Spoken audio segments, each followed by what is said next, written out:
Ronan didn't answer immediately. He stared unblinkingly upward, then sighed again. Always the innocents are the first victims, he said. So it has been for ages past, so it's now. Yes, said Hagrid. But have you seen anything, Ronan? Anything unusual? Mercy's right tonight, Ronan repeated, while Harry watched this impatiently. Unusually bright. Yeah, but I was meaning anything usual, a bit nearer home, said Harry. So you haven't noticed anything strange?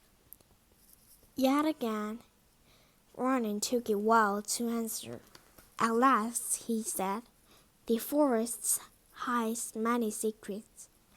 A movement in the trees behind Ronan made Hagrid raise his bows again, but it was only a second cancer, black-haired in body, and while looking at Ronan. "Hullo, Bane," said Hagrid. "All right. Good evening, Hagrid. I hope you're well." "Well enough. Look, I've just been asking Ronan, you seen anything odd in here lately? There's a unicorn been injured. Would you know anything about it?" Bane walked over to the stand next to Ronan. He looked sideways. "Mercy's bright today," he said simply. "We've heard," said Hagrid grumpily. "Well, if either of you do see anything, let me know, won't you?" "We'll be off then." Harry and Hermione followed him out of the clearing, staring over their shoulders at Ron and Bane until the trees blocked their view. "Never," said Hagrid irritably. "Try and get a straight answer out of a cancer. Ruddy strangers, not interested in anything closer than the moon." "Are there many of them in here?" asked Hermione. "Oh, a fair few.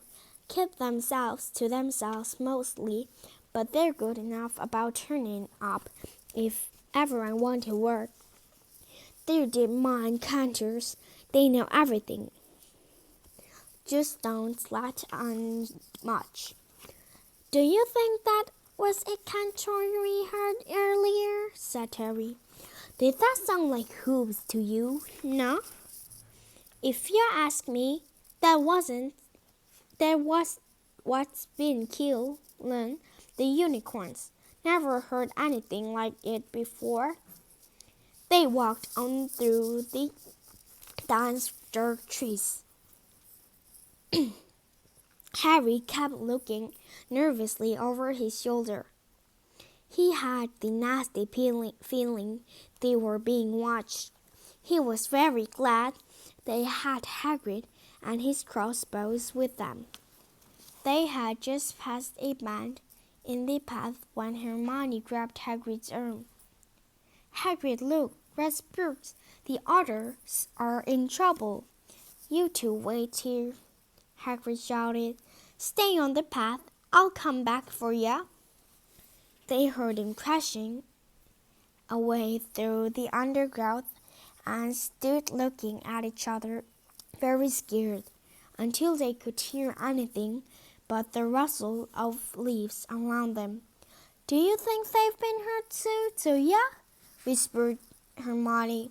"I don't care if Malfoy was, but it's something God's Neville. It's our fault he's here in the first place." The minute jagged by.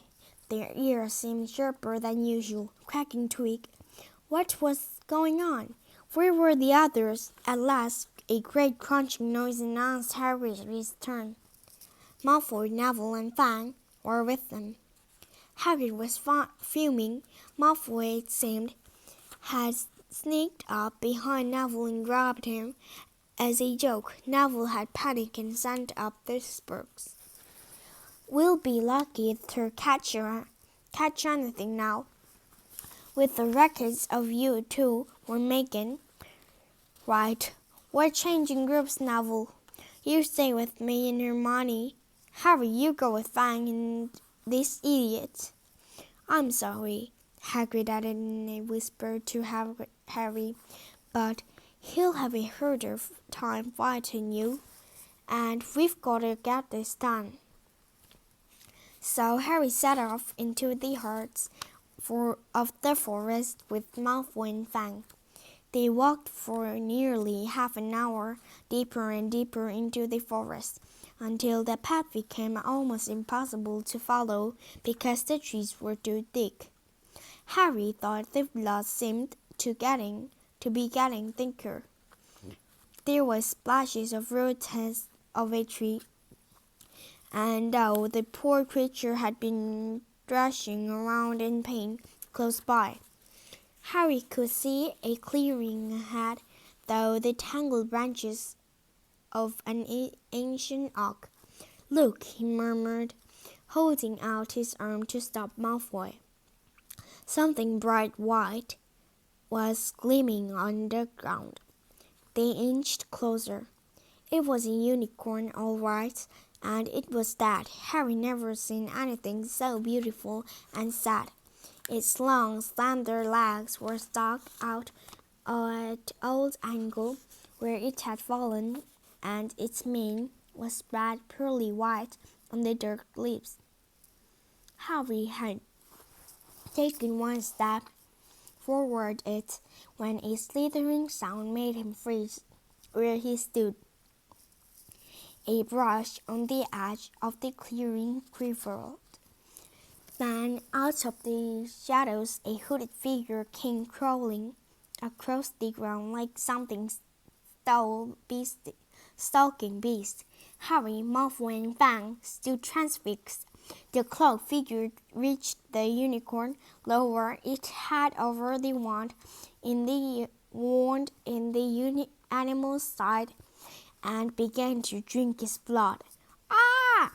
Malfoy let out a terrible scream,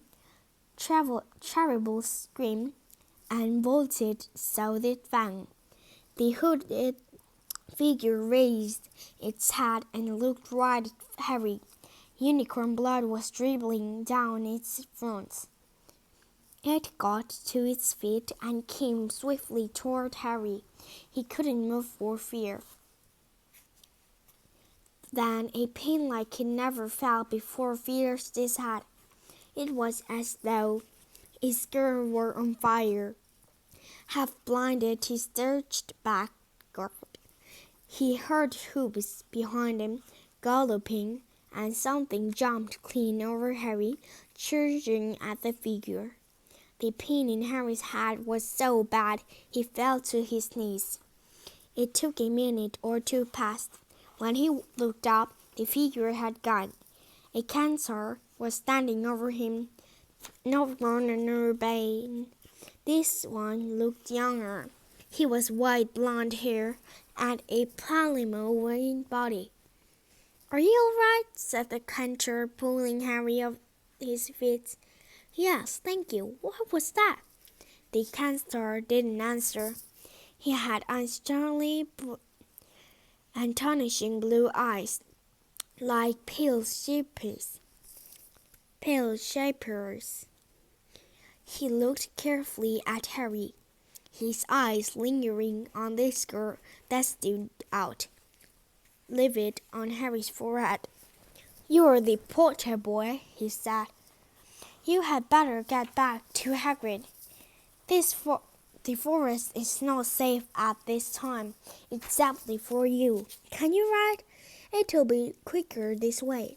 My name is French," he added, as he lowered himself onto his front legs so Harry could clamber on his back.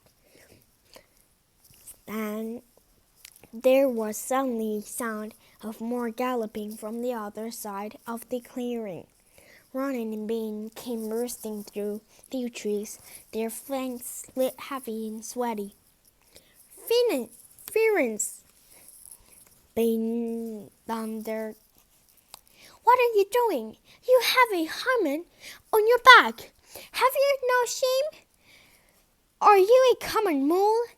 "Do you realize who this is?" said Florence. "This is the Potter boy. The quicker he leaves the forest, the better."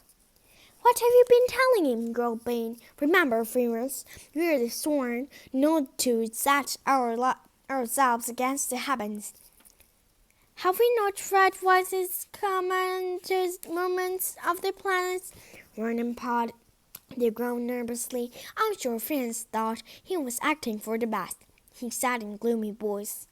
Bane kicked his back legs in anger. "For the best?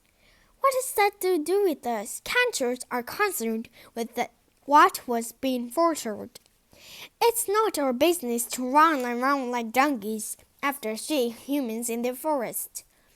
Firenze started rearing onto his hind legs in anger, so that Harry had to grab his shoulder to stay on. "Do you not see that unicorn?" Firenze bellowed at Vane. "Do you not understand why it was killed? Or have the planets not let you in on this secret? I set myself against what is lurking in the forest, Bane, with humans alongside me if I must." And Firenze whisked around, with Harry clutching on the best he could. They plugged off into the trees, leaving Ronan and Bane behind them. Harry didn't have a clue what was going on. "Why being so angry?" he said. "What was that thing you saved me from anyway?" Firenze slowed to a walk, warned Harry to keep his head bowed in case of low-hanging branches. But he did not answer Harry's questions. They made their way through the trees in silence for so long. They were passing through a particularly dense patch of trees, however, when Firenze suddenly stopped. "Harry Potter, do you know what unicorn blood is used for?" "No," said Harry, startled by the odd question. "We've only heard the horns and tail hair in potions." "That is because of monster things to slay a unicorn," said Firenze. "Only one who has nothing to lose and everything to gain would commit such a crime. The blood of unicorn will keep you alive, even if you're an inch from death. But as a terrible pirate, you will have a half-life, a cursed life, from the moment that blood touches your lips." Harry stared at the back of Firenze's head, which was dappled silver in the moonlight. "But who'd be that desperate?" He wondered aloud. If you're going to a curse forever, that is better, isn't it?" "It is," Firenze agreed. "Alas, all you need is stay alive long enough to drink something else. Something will bring you back to full strength and power. Something that will mean you can never die, Mr. Potter. Do you know what is hidden in the school at this moment?" "The Sorcerer's Stone, of course. The elixir fire of life. But I don't understand who. Can you think of nobody who has waited many years to return to power? Who has clung to lives, awaiting their chances?" It was as though an iron fist had clenched suddenly around Harry's heart. Over the rustle of the trees, he seemed to hear once more that Hagrid had told him on the night he had met. "Some say he died. Cold sap, in my opinion. Don't know if he had enough human left in him to die." "Do you mean?" he coaxed. "That was bold. Harry, Harry! Are you all right?" Hermione was running toward them down the path, Hagrid puffing along behind her. "I'm fine," said Harry, hardly knowing what he was saying. "The unicorn's dead, Hagrid. It is that clear back there. This is where I'll leave you." Firenze murmured at Hagrid's right, hurried to examine the unicorn. "You are safe now." Harry sighed off his back. "Good luck, Harry Potter," said Firenze. "The planets have been read wrongly before now, even the centers. I hope this is one of those times."